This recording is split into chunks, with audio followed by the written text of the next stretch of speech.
Hello friends.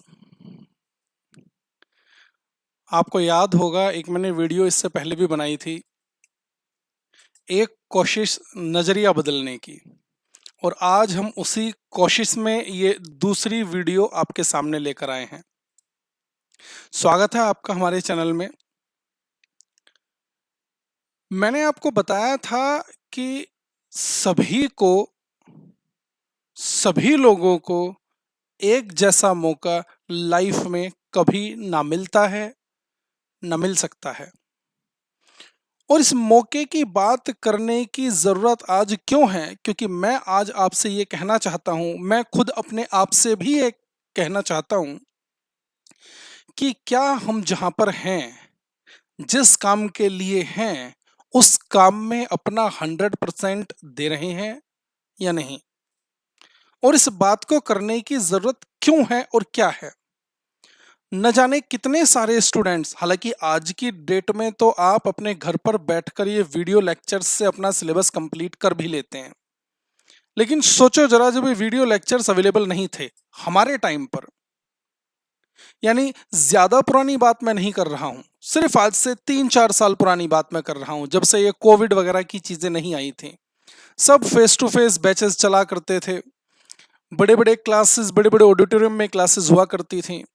लोग कोई झारखंड से, कोई उत्तराखंड से, यानी बाहर से आकर लोग दिल्ली में रहते थे, या जहां पर उनकी क्लासेस होती है वहां पर रहते थे। रूम रेंट पर लेकर रहते थे, अपने पेरेंट्स से दूर रहते थे। इतना इन्वेस्टमेंट उनका होता था, इतना खर्चा उनका होता था। लेकिन आज वो सब मैं मानता हूं कि कम हो गया है, क्योंकि आज कल आप ऑनलाइन क्लासेस या वीडियो लेक्चर से ही अपना सिलेबस कर पा रहे हैं। लेकिन उन बच्चों के बारे में सोचो जो बाहर से अपना घर छोड़कर सिर्फ स्टडी करने के लिए दिल्ली में आकर रहें या किसी और सिटीज में आकर रहें। क्या वो लोग या आप लोग पूरा 100% दे रहे हैं? मैं आपको अपनी बात बताता हूं। एक ऑडिट था हमारा उत्तरकाशी में, एक एनटीपीसी में हमारा ऑडिट चल रहा था। जो एनटीपीसी इलेक्ट्रिसिटी कंपनी है, उसके लिए हमारा ऑडिट था। वहाँ पर मैं गया, मैंने 8 से 10 दिन वहाँ पर बिताए। वो फर्स्ट टाइम था जब मैं अपने घर से, अपने पेरेंट्स से दूर रहा। और मैं आपको कैसे समझाऊं और कैसे विश्वास दिलाऊं कि मेरी ऐसी हालत हो गई बिना घर वालों के कि मैं आपको समझा नहीं सकता। वो 8 से 10 दिन मुझे कैसे लगा या मैंने कैसे बिताए, ये मुझे ही मालूम है। बस जैसे तैसे काम खत्म करके और फटाफट से ऑडिट कंप्लीट करके हम वापस आ गए दिल्ली में। जो लोग बाहर से आकर रहते हैं या नौकरी के लिए बाहर जाते हैं या पढ़ने के लिए बाहर जाते हैं, वो लोग कैसे रहते हैं, मैं सोचकर ही उस टाइम पर मुझे ऐसा लग रहा था कि कितना कठिन काम है। और फिर मैं ये देखा कि जो बच्चे बाहर से पढ़ने के लिए आते हैं, वो पूरा 100% पढ़ाई को दे भी नहीं रहे हैं। अब क्यों नहीं दे रहे हैं ये मुझे नहीं पता। एक वाक्य मेरे साथ ऐसा हुआ जिसे मैं आज शेयर करने के लिए आपके सामने अवेलेबल हूं।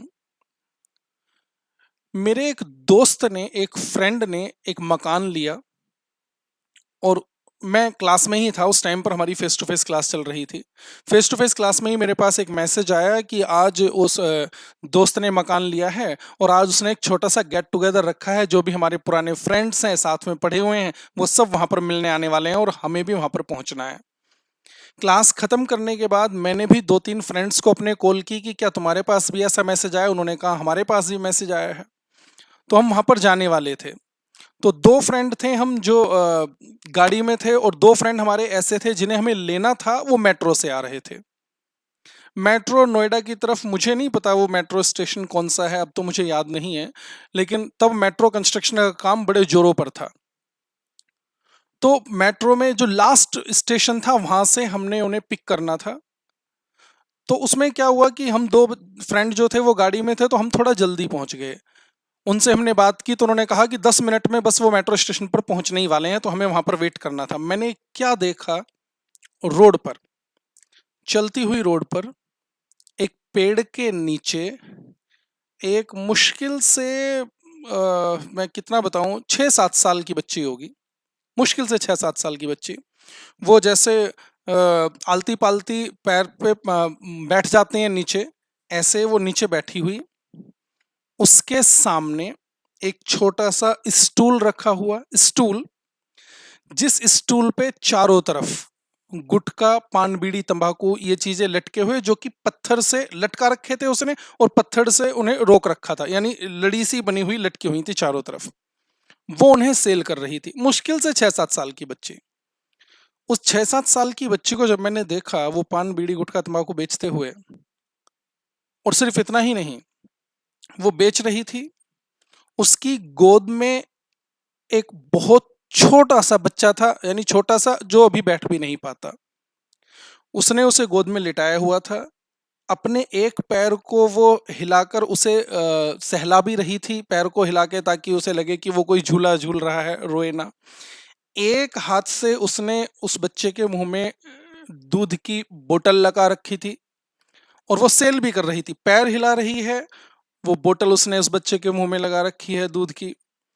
और कोई कस्टमर अगर आता है तो वो उसे जो रिक्वायरमेंट होती है वो भी सेल कर रही है। एक हाथ से उसने बोतल पकड़ रखी है, और एक हाथ में उसके, जो आपने, पता नहीं आज की डेट में ऐसा होता है नहीं, जब हम कभी पढ़ने जाते थे तो बसों में ये जनरल नॉलेज की किताबें, कि 10 रुपए में 3 किताबें जनरल नॉलेज, और पता नहीं बहुत सारी किताबें होती थी, जो छोटी छोटी पतली पतली किताबें होती थी। जनरल नॉलेज की किताब उसने एक हाथ में पकड़ के वो पढ़ भी रही है। मैंने उसे देखा, देखकर आंख से आंसू आ गए। एक टाइम पर 6 साल का बच्चा, कितना काम,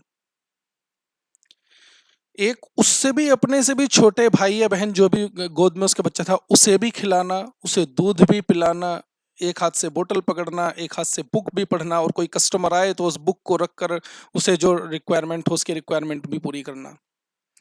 उसे देखकर मुझे फील हुआ, क्या इसे आप जैसा या हम जैसा पढ़ने का मौका मिलेगा, या किसी कंडीशन में मिल भी सकता है?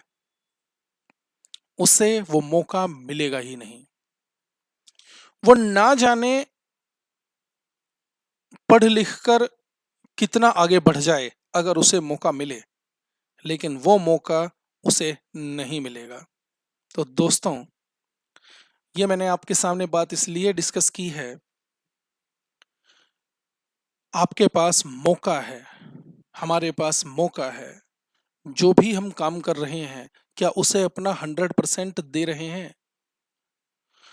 और अगर हम उस छोटी सी बच्ची की, आप लोगों को लगेगा कहानी, मैंने अपनी वास्तविकता में अपनी रियल आंखों से वो सीन देखा है, तो मुझे आज भी वो सीन जब मैं याद करता हूं तो मेरी, ऐसे मान लीजिए कि मेरी आंखों में ही आ जाता है। उसे वो मौका कभी नहीं मिलने वाला, और शायद अगर उसे मौका मिले तो पता नहीं वो कितनी आगे बढ़ सकती है, लेकिन उसे वो मौका नहीं मिलेगा। वो मौका आप लोगों के पास है, अपना 100% दीजिए। अगर अपने पेरेंट्स से दूर हैं अपनी पढ़ाई के लिए, अपनी जॉब के लिए, तो अपनी जॉब को, अपनी स्टडी को अपना पूरा 100% दीजिए, और कुछ करके दिखाइए, क्योंकि ये मौके सभी के पास नहीं होते।